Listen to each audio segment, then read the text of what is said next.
మూర్తులను పూజించడము ముక్తికి సాధనమని ఒకవేళ అంటే అది సరికాదు. ఎందుకంటే ఆ మూర్తిని, అంటే ఇక్కడ మూర్తి అంటే విగ్రహం అని అర్థం, చూడండి గుర్తుపెట్టుకోండి.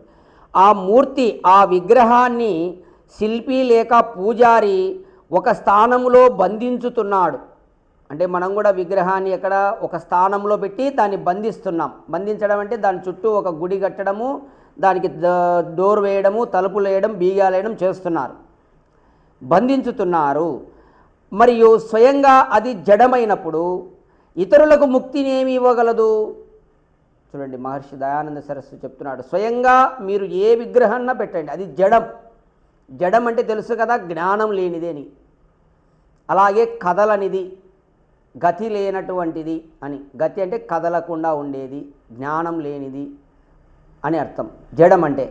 మరి అది స్వయంగా జడమైనప్పుడు నీకు ఎట్లా ముక్తి ఇస్తుంది? దానికే జ్ఞానం లేదు, నీకు జ్ఞానం వల్ల నీకు ఎట్లా జ్ఞానం కలిగిస్తుంది అని ఇక్కడ మహర్షి దయానంద సరస్వతి వేద విరుద్ధ మత ఖండనంలో ఈ విధంగా విగ్రహము ఆరాధన అనేది ముక్తి ఇవ్వదు అనే విషయంగా తెలియజేస్తున్నాడు. ఓం.